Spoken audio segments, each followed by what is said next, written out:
दोस्तों नमस्कार, स्वागत है आपका परीक्षा खबरी में। 18 अगस्त 2021 की महत्वपूर्ण खबरों को देखेंगे।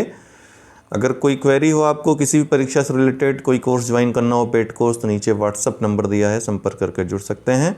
आइए शुरू करते हैं। भारत में दुनिया का सबसे बड़ा जीन बैंक, इसका उद्घाटन जैसा कि आप देख रहे हैं कृषि मंत्री कर रहे हैं। तो कृषि मंत्री नरेंद्र सिंह तोमर ने 16 अगस्त 2021 को नई दिल्ली के पूसा परिसर में राष्ट्रीय पौध आनुवंशिक संसाधन ब्यूरो NBPGR में एक अत्याधुनिक बनाए गए राष्ट्रीय जीन बैंक का उद्घाटन किया। यह राष्ट्रीय राजधानी में स्थित दुनिया का दूसरा सबसे बड़ा जीन बैंक है। दुनिया का दूसरा, ध्यान रखिएगा, सबसे बड़ा जीन बैंक है। जीन बैंक एक प्रकार का बायो रिपोजिटरी है जो आनुवंशिक सामग्री को संरक्षित करता है, जैसे बीज, पौधों, ऊतक संवर्धनों आदि के लिए इसका संग्रह किया जाता है। एक जीन आनुवंशिकता की बुनियादी भौतिक और कार्यात्मक इकाई है। Gene deoxyribo nucleic acid DNA से बने होते हैं। ये जीन बैंक किसके अंतर्गत आता है? बाह्य स्थानीय संरक्षण पद्धति के अंतर्गत आता है। ex situ संरक्षण पद्धति के अंतर्गत आता है। जीवों के संरक्षण की, वन्य जीवों के संरक्षण की दो पद्धतियां हैं। वन्य जीवों, वनस्पतियों के प्रजातियों को संरक्षित करने की एक स्वस्थानीय है, एक बाह्य स्थानीय है। इन सीटू है, एक्स सीटू है।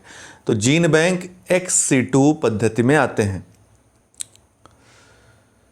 राष्ट्रीय पादप आनुवंशिक संसाधन ब्यूरो, इसके बारे में बात करें तो यह भारत में पादप आनुवंशिक संसाधनों के प्रबंधन के लिए एक नोडल संगठन है और भारतीय कृषि अनुसंधान परिषद, जिसका कि मुख्यालय नई दिल्ली में स्थित है, उसके नियंत्रण में कार्य करता है।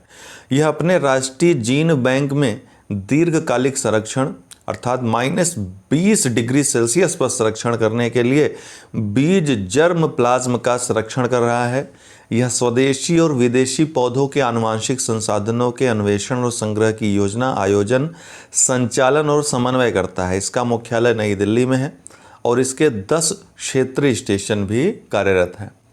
कोई अगर प्रजाति विलुप्त हो जाती है तो इस पद्धति के द्वारा उस प्रजाति को पुनः क्लोनिंग के माध्यम से या अन्य जीन उत्प्रेरण के माध्यम से जन्म दिया जा सकता है, उसकी प्रजाति को बचाए रखा जा सकता है इस धरती पर।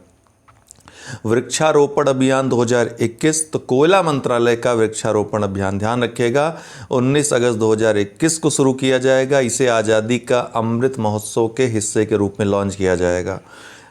मंत्रालय थोड़ा सा मैच नहीं कर रहा है वृक्षारोपण से, इसलिए पूछ सकता है और आप पर्यावरण वन मंत्रालय मार कर चले आएंगे, मुझे मालूम है। ध्यान रखिएगा 19 अगस्त 2021 को जो शुरू हो रहा है वृक्षारोपण अभियान 2021, कोयला मंत्रालय द्वारा शुरू हो रहा है। इसे आज़ादी का अमृत महोत्सव के हिस्से के रूप में लॉन्च किया जाएगा। इस वर्ष कोयला मंत्रालय के कोयला सार्वजनिक उपक्रमों ने गो ग्रीनिंग अभियान के तहत, बताया भी था मैंने आपको, गो ग्रीनिंग अभियान के तहत 2385 हेक्टेयर क्षेत्र को कवर करने का महत्वाकांक्षी लक्ष्य निर्धारित किया है। इन क्षेत्रों को बायो रिक्लेमेशन या वृक्षारोपण के तहत कवर किया जाएगा। वृक्षारोपण अभियान 2021 को लॉन्च करके गो ग्रीनिंग ड्राइव को बढ़ावा दिया जाएगा, अर्थात ग्रीनरीज लगाई जाएंगी। इस तरह से वृक्षारोपण करके पर्यावरण को सुरक्षित करने का प्रयास किया जाएगा। इस मिशन का शुभारंभ केंद्रीय कोयला, खान और संसदीय कार्य मंत्री श्री प्रहलाद जोशी करेंगे। तपस पहल, अभी हाल ही में तपस पहल क्या है? ये सामाजिक न्याय और अधिकारिता मंत्रालय ने एक ऑनलाइन पोर्टल उत्पादकता एवं सेवाओं को बढ़ाने के लिए प्रशिक्षण, training for augmenting productivity and services, TAPAS, launch किया है। यह हितधारकों की क्षमता निर्माण के लिए सामाजिक रक्षा के क्षेत्र में विभिन्न पाठ्यक्रम प्रदान करता है। यह राष्ट्रीय सामाजिक सुरक्षा संस्थान की एक पहल है, NISD की। यह एक मानक massive open online course platform है जिसमें फिल्माए गए व्याख्यान और अध्ययन सामग्री जैसी पाठ्यक्रम सामग्री होती है। इससे संबंधित अध्ययन जो है उत्पादकता एवं सेवाओं को बढ़ाने के लिए प्रशिक्षण इसमें प्रदान किया जाएगा ऑनलाइन सामग्रियों के माध्यम से। MOOC एक मुफ्त वेब आधारित दूरस्थ शिक्षा कार्यक्रम है, मैसिव ओपन ऑनलाइन कोर्स। इसका उद्देश्य क्या होगा? इसका उद्देश्य प्रतिभागियों के क्षमता निर्माण के लिए प्रशिक्षण प्रदान करना और ज्ञान एवं कौशल को बढ़ाना है। यह सामाजिक न्याय और अधिकारिता मंत्रालय द्वारा ऑनलाइन माध्यम से सामाजिक सुरक्षा के साथ सीखने और काम करने में बड़ी संख्या में लोगों को सक्षम बनाएगा। राष्ट्रीय अल्पसंख्यक आयोग, सबसे ध्यान देने वाली पहली बात कि ये संवैधानिक आयोग नहीं, मतलब संवैधानिक संस्था नहीं है, कानून द्वारा निर्मित है और अभी हाल ही में चर्चा में आया है। उच्च न्यायालय ने इससे संबंधित कुछ निर्देश दिए हैं। क्या निर्देश दिए हैं? हाल ही में दिल्ली उच्च न्यायालय ने केंद्र सरकार को 30 सितंबर 2021 तक राष्ट्रीय अल्पसंख्यक आयोग में सभी रिक्त पदों पर व्यक्तियों को नामित करने का निर्देश दिया। वर्ष 1978 में गृह मंत्रालय द्वारा पारित एक संकल्प में अल्पसंख्यक आयोग की स्थापना की परिकल्पना की गई थी। वर्ष 1984 में अल्पसंख्यक, आज मेंस का मटेरियल ज़्यादा है, प्रीलिम्स का कम है, फैक्ट कम है आज। वर्ष 1984 में अल्पसंख्यक आयोग को गृह मंत्रालय से अलग कर दिया गया और इसे नवनिर्मित कल्याण मंत्रालय के अधीन रखा गया है। मिनिस्ट्री ऑफ वेलफेयर के अंतर्गत आता है, जिसने वर्ष 1988 में भाषाई अल्पसंख्यकों को आयोग के अधिकार क्षेत्र से बाहर कर दिया। ये चीज़ें ध्यान रखिएगा। वर्ष 1992 में राष्ट्रीय अल्पसंख्यक आयोग अधिनियम 1992 के अधिनियम के साथ ही अल्पसंख्यक आयोग सांविधिक या वैधानिक निकाय बन गया। ध्यान रखिएगा, सांविधिक या वैधानिक निकाय वो होते हैं जिसका या तो विधि के द्वारा निर्माण किया हो, या किसी सरकारी आदेश के द्वारा निर्माण किया गया हो, या फिर कानून जो हाई कोर्ट या सुप्रीम कोर्ट घोषित करते हैं उसके द्वारा निर्माण किया गया हो, तो वो क्या होंगे? सांविधिक या वैधानिक या कानूनी निकाय हो जाएंगे। इसका नाम बदलकर राष्ट्रीय अल्पसंख्यक आयोग कर दिया गया है, या संविधान में अगर कहीं भी जिक्र रहेगा तो वो संवैधानिक आयोग हो जाएगा, सांविधिक या वैधानिक नहीं। वर्ष 1993 में पहले वैधानिक राष्ट्रीय आयोग का गठन किया गया और 5 धार्मिक समुदायों मुस्लिम, ईसाई, सिख, बौद्ध और पारसी को अल्पसंख्यक समुदायों के रूप में अधिसूचित किया गया। वर्ष 2014 में एक छठे समुदाय को, जैन धर्म को मानने वाले को भी अल्पसंख्यक समुदाय के रूप में अधिसूचित किया गया। इसकी संरचना की बात करें तो एनसीएम में एक अध्यक्ष, एक उपाध्यक्ष और 5 सदस्य होते हैं, अर्थात कुल 7 सदस्य होंगे, तथा इन सभी का चयन अल्पसंख्यक समुदायों में से ही किया जाता है। केंद्र सरकार द्वारा नामित किए जाने वाले इन व्यक्तियों को योग्य, क्षमतावान और सत्यनिष्ठ होना चाहिए। इनका कार्यकाल, प्रत्येक सदस्य का कार्यकाल पद धारण करने की तिथि से 3 वर्ष की अवधि तक होता है।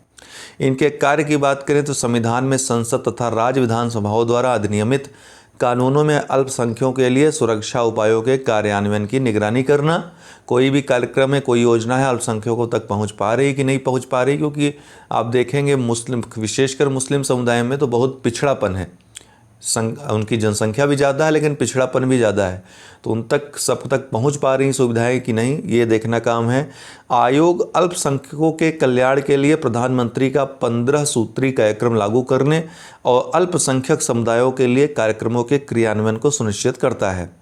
केंद्र या राज्य सरकारों द्वारा अल्पसंख्यकों के हितों की सुरक्षा के लिए सुरक्षा उपायों के प्रभावी कार्यान्वयन के लिए सिफारिश करता है। अल्पसंख्यकों को उनके अधिकारों और सुरक्षा उपायों से वंचित करने से संबंधित विशिष्ट शिकायतों को देखता है और ऐसे मामलों को उपयुक्त प्राधिकारियों के समक्ष रखता है ताकि इस पर कार्रवाई की जा सके।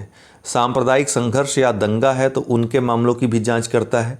प्रत्येक वर्ष 18 दिसंबर को अल्पसंख्यक अधिकार दिवस मनाया जाता है। ध्यान रखिएगा, याद रखिएगा इस चीज़ को, 18 दिसंबर को, जो 1992 में संयुक्त राष्ट्र द्वारा राष्ट्रीय या जातीय, धार्मिक और भाषाई अल्पसंख्यकों के अधिकार की घोषणा को अपनाने का प्रतीक है। तो अल्पसंख्यक अधिकार दिवस 18 दिसंबर। अल्पसंख्यकों से संबंधित संवैधानिक और कानूनी प्रावधान की बात करें संविधान में और कानून में, तो राष्ट्रीय अल्पसंख्यक आयोग अधिनियम अल्पसंख्यकों को केंद्र सरकार द्वारा अधिसूचित एक समुदाय के रूप में परिभाषित करता है।